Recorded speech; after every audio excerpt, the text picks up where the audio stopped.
네, 안녕하십니까. 김 선생의 서울 이야기를 진행하는 강사 김효입니다. 이번 시간에는 서울에서 만나는 당고개라는 제목으로 말씀을 드려보도록 하겠습니다. 이렇게 마을을 지키는 마을의 기도처 역할을 했었던 당집이 있는 높은 언덕배기 이런 의미로 이 당고개라는 명칭이 사실 서울 장안에서도 여러 곳에서 우리가 만날 수가 있겠는데요.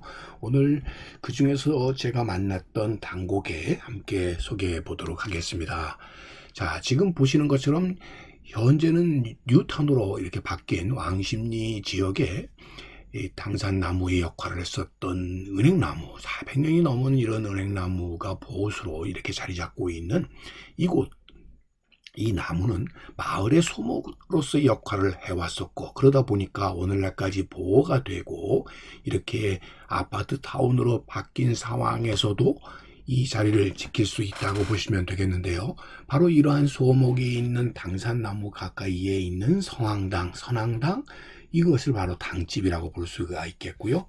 이런 당집이 있는 곳에 바로 당고개가 됐다 보시면 되겠습니다. 그러다 보니까 이 하왕십리의 경우는 이 당고개라는 명칭이 당제 혹은 당현 이렇게 한자로 바뀌어서 당현동 이런 지명으로 남게 되었다고 보시면 되겠습니다. 그래서 현재 왕십리 제1동 사무소 북쪽의 언덕을 당제, 당현이라고 불려왔었고, 지금의 그 청계 벽산 아파트 일대의 구릉지 고개 턱에 무당들이 숭상하는 사당이 있어서 이거를 당제라고 이렇게 불러왔었다는데, 옛날 도성에서 사람이 죽으면 광희문 밖으로 시신이 나오게 마련인데 이로 인해서 광희문을 일명 시구문이라고 이렇게 불러왔었고, 이 광희문 밖 금호동 공동묘지에 가기 전에 왕십리 일대에서 넋을 달래는 굿을 먼저 하고 망자를 보냈다고 하는데, 그런 연유로 이 일대 무당집이나 신당이 많았고, 오늘날의 그 신당동이라든지 아기시당이 있었던 행당동이라는 지명도 바로 이런 당집이 있었다는 데서 유래를 했다라고 볼 수가 있겠습니다.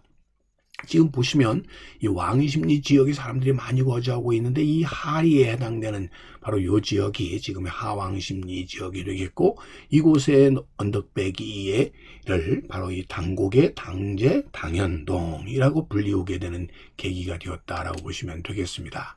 지금 청계천 변으로 이 북쪽 변에 보이는 이 아파트군이 있는 지역이 바로 이 당현의 위치라고 보시면 되겠습니다.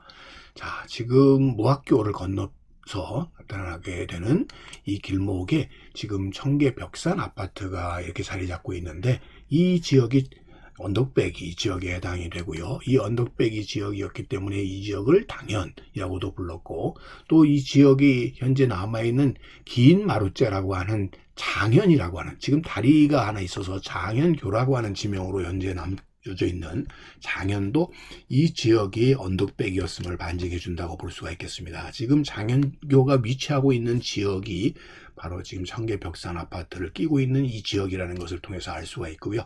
지금 위에 보시는 여기가 장현교에 해당이 되고, 굴다리가 만들어졌는데, 이 굴다리는 1930년대 이후에 운행을 했었던 이 경성궤도, 소위 기동차가 지나가던 이 굴다리가 되겠습니다. 자, 그래서 이런 모습으로 굴다리를 거쳐서 기동차가 운행을 했었던 바로 이 길가에 동네를 당현동, 당제라고 불러왔었고요. 오늘날에는 보시는 양지 사거리에서 황학 사거리까지의 이 언덕길을 꽃이 많이 예전에 폈었다라고 하는 명칭을 따서 꽃제라고 하는 명칭으로 남게 된 것 또한 이 당현동 일대가 언덕배기였고, 이것을 중심으로 해서 큰 고갯길이 발달했기 때문에 나타난 지명이라고, 남아있는 지명이라고 볼 수가 있겠습니다.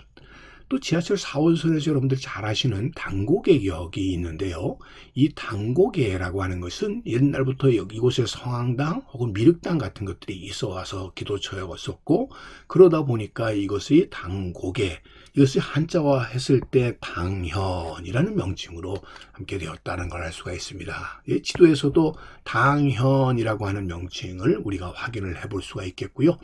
바로 이 산골 지역에 있었던 당현, 당고개, 이 상계동으로 이어지는 당현천이 흘러내려가는 바로 이곳에 당현이 있게 되었고, 오늘날에는 이것이 당곡의 역으로 남게 되었다라고 보시면 되겠습니다. 그런 의미에서 불암산 서쪽 지역과 이 수락산 등의 이 사이에 있는 계곡을 중심으로 해서 나타났던 고갯길, 이 당고개가 당현이라는 지명으로 남게 되어서 지금도 이렇게 굿당들이 곳곳에서 깃발을 세우고 있는 모습을 통해서 이를 확인해 볼 수가 있다라고 보시면 되겠습니다. 지금의 삼각지 일대에 남아있는 산 이름 중에 문배산 혹은 문평산이라고 불려서 지금도 문배동이라는 지명을 갖고 있는 동명을 갖고 있는 것이 바로 이 문배산 지역이 되겠는데요. 일찍이 이 지역이 공동묘지가 있었던 지역이 되는데, 그러다 보니까 이 기슭에 당집이 있어 왔고, 그래서 이 동네를 당고개라고 불려왔는데, 현재는 다 깎여서 완만한 이 고갯마루만이 남게 되었었고, 특히 이곳에 예전에 많은 천주교인들이 순교한 곳이기도 해서 당고개 성지라고 하는 것이 남게 된 것도 바로 이 문배산 일대에 가는 바로 의미라고 보시면 되겠습니다. 지금 보시는 것처럼 요 동네가 당현 문배산이 있는 지역이 되겠고요. 문배산 자락에 있는 굿땅이 있었던 곳 당현 당고개라는 명칭으로 남게 되었다라고 보시면 되겠습니다. 중앙선에 여러분들이 지금 이렇게 기찻길 변으로 있는 요 산이 문배산이 되겠고요. 여기에 남아있는 요 고개가 당현이 되겠고요. 현재 당곡의 순교 성지가 바로 이를 배경으로 자리 잡고 있다라고 보시면 되겠습니다.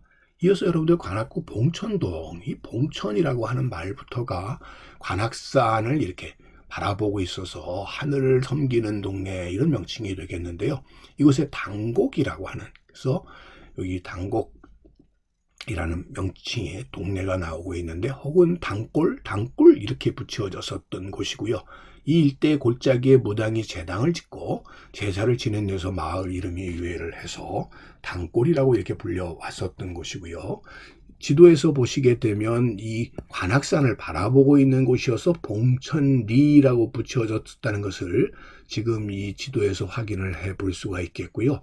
바로 이 산 사이에 있는 이런 계곡, 골짜구니를 넘어가는 고개가 일찍이 있었다라는 것을 알 수 있습니다. 그 옆으로 여러분들 상도리, 지금의 상도동이 있고 한강 쪽으로 이어지는 것을 알 수가 있는데요.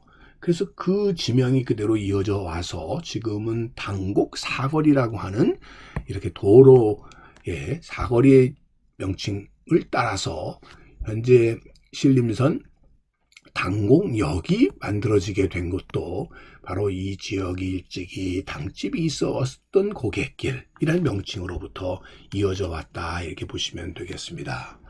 자, 동대문구 창신동의 원래 옛 이름도 당현동이었다라고 해서 당곡의 점성전이 이루어졌었다는데, 바로 이 당곡의 공원이라는 지명이 지금도 남고 있음을 확인해 볼 수가 있겠습니다. 이 창신동 일대 지역을 지금 이렇게 바라다 보게 되면 여러분들 동대문 쪽에서 북쪽으로 바라본 지역이 바로 이 창신동 지역이 되겠고요. 이렇게 산동네를 이루고 있는 곳에는 안양하와 같은 대표적인 암자들도 위치하고 있지만, 일찍이 이곳이 이렇게 판자촌들이 쫙 들어서는데 그 배경에 이렇게 채석장이 있었다는 것을 알 수가 있고요. 채석장 위로 이렇게 다닥다닥 집들이 지어져 있는 것을 볼 수가 있는데, 그 언덕 위에 지금도 당곡의 공원이 있어서 예전에 당연이었음을 확인해 주고 있는데, 조선위기 수은조 때까지만 해도 점술가들이 모여서 점성촌을 이루었고요. 이 당곡이 큰 바위에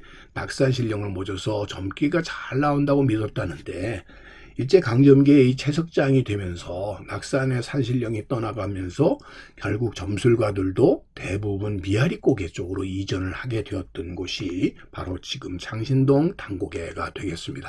이처럼 서울의 곳곳에 이런 당고개가 남아 있다는 것은 예로부터 오늘날의 다양한 종교처럼 마을의 평안과 이 마을의 번영을 빌었었던 이런 우리의 전통 신앙적인 요소들이 곳곳에 지명으로 나타나서 당곡의 당연 이런 명칭으로 이어지게 되었다라고 보시면 되겠습니다. 오늘도 꽃밭을 가꾸는 김 선생이 서울에서 만나는 당곡에 대해서 말씀드렸습니다.